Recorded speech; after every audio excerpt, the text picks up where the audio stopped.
여러분 반갑습니다. 잘 지내셨죠? 지난 5월에는 부처님 오신 날을 맞이해가지고 봉축 법요식을 하느라고 우리가 법상계 보는 거를 잠시 멈췄습니다. 오늘은 지난 5월 부처님 오신 날 전에 봤던 부분을 이어서 법성계를 보도록 하겠습니다. 여러분 혹시 지금 우리가 법성계 어디쯤 가고 있는지 기억하세요? 제가 지금 밑줄로 그어놨는데 오늘 보기 그 전주에는 뭘 봤냐면 우보익생 만허공 중생수기 득이익. 허공 가운데는 보배비가 가득 있어가지고 모든 중생들 다 이롭게 하는데 중생들은 자기의 그릇 따라서 이익을 얻는다. 이 부분을 봤었고 오늘은 시고행자 환본제 파식망상 필부득 이 개송 부분을 보도록 하겠습니다. 제가 여러분들에게 법성계를 이렇게 설명해 드리면서 법성계가 유포되고 유통되면서 잘못 이해되는 또 잘못 전승되는 그런 부분들이 있다라는 설명을 드린 적이 있어요. 그 중에 대표적인 게 뭐냐면 초발심시 변정각 생사열반 상공화라는 부분에서 생사열반 상공화 할 때 이 상자가 지금 여러분 제가 서로상자라고 써놨는데 이 서로상자라고 유통을 많이 되는데 원래는 생사열반 상공할 때 이 항상상자에야만이 맞습니다. 이렇게 의상 스님께서도 항상상자를 썼었고 또 이치적으로도 도리적으로도 항상상자가 맞아요. 그래서 생사와 열반이라고 하는 이렇게 두 개가 실체로서 있는 이런 게 아니고 항상 둘이 한 가지로 화합해 있다 이런 뜻으로 항상상자를 써야지 지금 잘못되게 서로상자로 유포되고 있는데 이건 잘못된 겁니다. 그 다음에 또 잘못 전승되고 유포되고 있는 것 중에 하나가 뭐냐, 능입해인 삼매 중 번출여의 부사히 할 때 이 능입인데 이 능입을 능인 이렇게 푸는 경우들이 있어요. 능인은 성아모니 부처님을 능인 이렇게 얘기하는데 지금 제가 어지린자하고 사람인자 이렇게 두 개 써놨잖아요. 능인 이렇게 두 인으로 해가지고 잘못 유포되는데 원래 원문에는 능입으로 돼 있어요. 그러니까 한자가 잘못되면 해석도 잘못될 거 아니에요? 거기 들입자인 능입 부분에 능이라고 하니까 성아모니 부처님을 능이라고 하다 보니까 성아모니 부처님께서 해인산맥 가운데 들어가셔서 이렇게 풀어버린단 말이에요. 이거는 전혀 잘못된 해석입니다. 능입이에요. 능이 해인산맥 가운데 들어가고 그 다음 개송인 번출여의 할 때 번출 그래서 들입자와 날출자가 서로 대비돼서 쌍으로 대비돼 가지고 이렇게 의상 스님께서 개송을 지어 놓으셨다 이렇게 보시면 되고 그래서 여러분들에게 생사열반 상공할 때 상 이렇게 항상상자라는 것 그 다음에 능입해인 삼매중 할 때 요 능인이 아니고 능입이라고 하는 요런 바로 잡는 지금 잘못 유포되고 잘못 알려진 이 부분을 바로 잡는 이런 말씀을 드렸는데 오늘 또 법성계 중에 또 글자가 잘못 알려지고 또 글자가 잘못 알려지다 보니까 해석도 잘못되는 부분 대표적인 것도 한 부분이 뭐냐 바로 이 부분이에요. 파식망상 필부득 할 때 요 파자예요. 이 지금 파자가 여러분 보시면 이게 어렵다라고 하는 뜻의 어려울 파 그 다음에 불가능하다 올 때 불가파자예요 이게. 그래서 뜻이 불가파 어려울 파인데 이거를 이상하게 후대로 넘어오면서 정말 공부를 제대로 안 한 분들이 아마 이게 해석을 하고 유포를 했을 것 같은데 이거를 깨뜨릴 파자로 이렇게 잘못 쓰는 거예요. 그래서 이렇게 깨뜨릴 파자로 써버리면 완전히 해석도 그러니까 이치에도 전혀 맞지 않고 의리에 전혀 맞지 않게 이렇게 해석돼 버리는 우를 범하는데 여러분 앞으로 법성계를 보실 때 이 파자는 이렇게 지금 현재 보시고 계시는 불가파자라고 하는 것, 이 부분으로 잘 이해하시기 바라겠습니다. 자, 그러면 해석을 한번 볼게요. 시고행자 환본제 파식망상 필부득. 그러므로 수행자가 본제로 돌아왔을 때, 이 본제라고 하는 건 뭐냐? 본제라고 하는 거는 근본자리, 본래자리, 진리 그 본래자리 있잖아요. 그걸 본제 그럽니다. 그러니까 우리의 본래, 우리가 뿌리하고 있는 이 존재의 근원, 이 존재의 근본, 그런 그 진리라고 보시면 되겠어요. 그것을 본제 이렇게 얘기하는데, 있는 그대로 해석을 하면, 그러므로 수행자가 본래자리, 근본자리, 이 본래 마음자리로 이렇게 돌아오면 파식망상 필부득, 망상 쉬는 것을 얻지 않는 것은 불가하다. 여기 지금 말 그대로 푼 거예요. 망상, 식자가 휴식자거든요. 망상 쉬는 것을 필부득, 얻지 못하는 것은 불가하다. 이렇게 푸는 게 이치적으로도 맞고, 화엄경의 뜻에도 또 부처님 가르침의 뜻에도 완전히 부합하는 말이에요. 근본자리로 돌아오면, 마음자리로 돌아오게 되면, 또 그 본래의 존재의 근원으로 딱 돌아오게 되면 망상을 쉬지 않을래야 쉬지 않을 수 없게 돼요. 망상을 쉬지 않을래야 쉬지 않을 수 없는 그런 자리를 얻지 않을 수 없어요. 이걸 조금 윤문을 하게 되면 어떻게 되느냐? 망상을 쉬지 않으려 해도 반드시 쉬게 되리라. 망상을 쉬지 않으려 해도 반드시 쉬게 되리라, 이 말이에요. 근데 이거를 앞에 잘못해가지고 깨뜨릴 파자로 이렇게 해버리면 망상 쉬는 것을, 망상을 깨뜨리지 않으면 반드시 얻을 수 없다. 이렇게 풀어버린다는 말이에요. 이건 완전히 해석이 잘못된 겁니다. 망상을 깨뜨려서 쉬지 않으면 얻을 수 없다. 여러분, 이 해석하고 지금 망상 쉬는 것을 얻지 않는 것은 불가하다, 불가능하다, 이거하고 의미가 같습니까? 전혀 다르죠? 어떻게 다른가? 망상을 깨뜨려서 쉬지 않으면 얻을 수 없다. 이 말은 거기에 수행의 주제자가 있는 거예요. 삶의 주제자가 있는 거예요. 그래서 이 삶의 주제자, 수행의 주제자가 내가 가지고 있는 그 망상을 깨서 본래 자리로 돌아간다.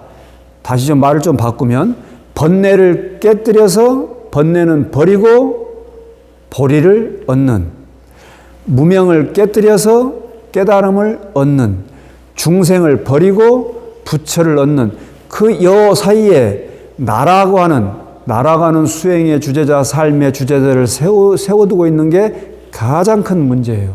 근데 부처님께서는 깨달음을 이루시고 난 다음부터 한결같이 뭐라고 말씀하셨냐면, 무상한 것은 괴로움이고 괴로운 것은 나라고 할 만한 것이 없다. 이걸 줄여서 뭐라고 합니까? 무상, 고, 무아. 이렇게 삼법인으로 표현하셨잖아요. 일체 모든 것은 전부 다 무상하다. 무상하다는 것은 결국 무엇을 드러내느냐?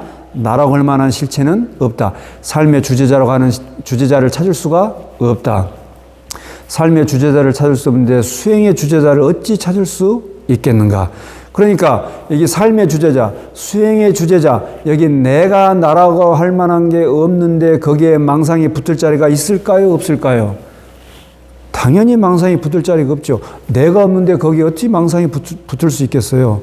따라서 이렇게 나라고 할 만한 게 없다고 하는 그 근본 자리, 본래 자리에 딱 개합하고 나면 망상을 없애려고도 없앨 필요가 없어요. 왜? 본래 망상이라 하는 것은 없었으니까. 그래서 망상을 없앨 것도 없고 다시 고요함을 얻을 것도 없는 거예요.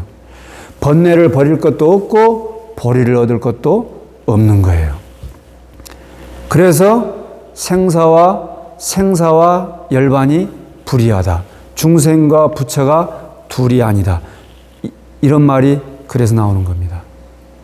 그러니까 여러분, 그래서 잘 알으셔야 될 게, 이 수행자가 그 근본 자리에 딱 개합하고 난 다음에 가만히 관조해 보면 망상 쉬는 것을 얻지 않을래야 얻지 않을 수가 없어요. 자연스럽게 망상은 고요해졌어요. 내가 고요하려고 고요한 게 아니라 망상은 이미 고요했었어요. 이미 고요했었기 때문에 법성계에 처음에 뭐라 하겠습니까? 제법부동 본래적 이랬잖아요. 일체 모든 법들은 움직인 적이 없어. 그래서 고요했어요. 한 번도 움직인 적이 없었어요. 요동친 적이 없었어요. 요거를 비유를 들면은 지난번 능입 해인 삼매 중 할 때 해인 삼매 말씀드렸잖아요. 바다를 잘 생각해 보세요. 바다에 천파만파의 모든 물결들이 생겼다 사라졌다 일어났다 사라졌다 이렇게 끊임없이 하지만 물결은 물결이라고 할 만한 지칭할 만한 그런 실체가 있는 게 아니잖아요. 다만 인연 따라서 있는 것처럼 보이다가 그냥 인연 사라지면 또 사라져 버리잖아요. 바다 그 자체는 인연 따라 일어난 것은 생멸 변화를 끊임없이 하지만 바다 그 자체는 변화 변천하는 일이 없잖아요. 마찬가지 망상이 끊임없이 일어나는 것처럼 보이지만 제법부동 본래적이에요. 모든 법은 다 일어나는 것처럼 보이지만 망상이 있는 것처럼 보이지만 그러나 본래 본제에 딱 개합하고 나 봤더니 본래 움직인 적이 없더라. 바다 그 자체는 요동친 적이 없어요. 움직인 적이 없어요. 우보익생 만호공 허공 가운데 모든 법의 구름이 다 가득 차 있다고 그랬어. 근데 여러분 허공이 어디 뭘 받아들일 수 있습니까? 허공에 뭐가 매달릴 수 있습니까? 허공이 무엇을 포함하고 있습니까? 뭘 갖추고 있습니까? 허공 그런 거 없어요. 근데 인연 따라서 비도 내리고 맑은 것도 보여주고 흐린 것도 보여주고 인연 따라서 그렇게 하잖아요. 그러나 허공 그 자체는 변화 변천하는 일이 없어요. 다만 중생들이 자기의 근기에 따라서 자기의 그릇 크기에 맞춰서 다만 이익을 얻어갈 뿐인 거지요. 허공 그 자체는 바다 그 자체는 본래 변화 변천하는 일이 없는 거예요. 생멸 변화 거래하는 일이 없는 거예요. 다만 근데 거기에 중생들이 삶의 주제자 수행의 주제자를 세워놓고 그 가운데서 생로 병사 우비 고뇌 근심, 걱정, 두려움, 공포, 슬픔, 번뇌, 번민, 늙고 병들고 죽고 하는 이 사이에서 끊임없이 이런 번뇌, 번민을 하면서 살아가는데 이게 뭐예요? 전부 분별망상이에요. 근데 이런 망상이 근본자리에 가만히 딱 개화해 봤더니 해인산매의 그 바다자리에 본래 와봤더니 물결은 이렇다 해도 이런 적이 없고 사라졌다 해도 사라진 적이 없어요. 왜? 그 인연 따라 일어났다 사라졌다 일었다 사라졌다 하는 것이기 때문에 인연 따라 생겼다 사라졌다 생겼다 사라졌다 하는 것은 뭐예요?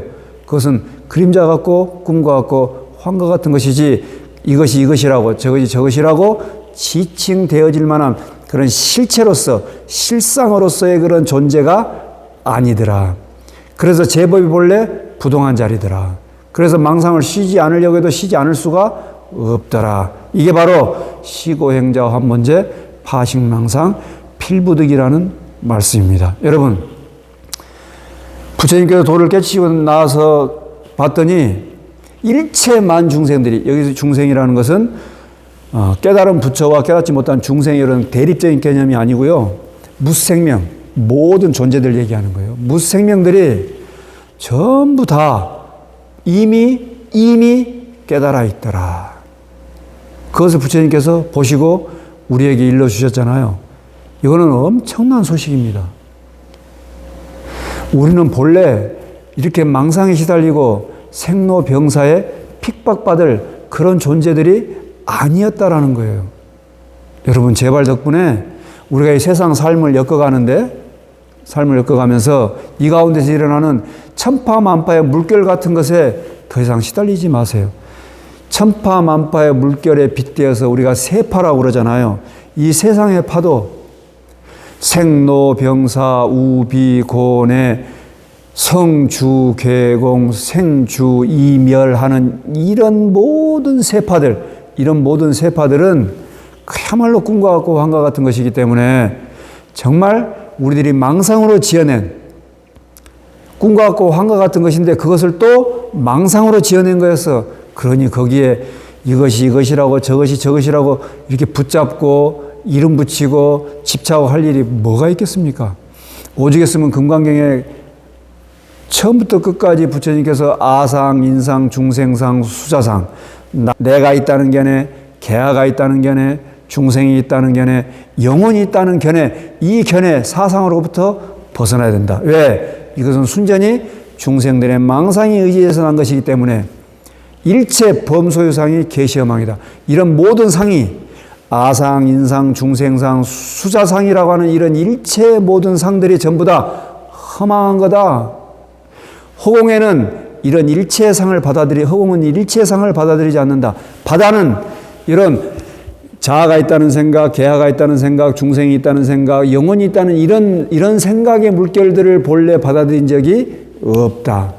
그래서 망상을 쉬지 않으려고 쉬지 않을 수가 없는 이런 경지가 바로 지금 시고행자 환본제 파식망상 필부득한 그런 자리다.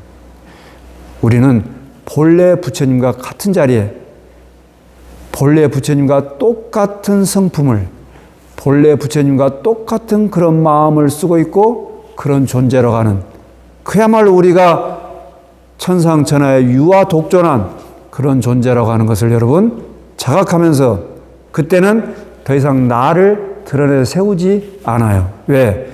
일체 모든 것은 다 성품이 지금 드러나 있는 것들이기 때문에.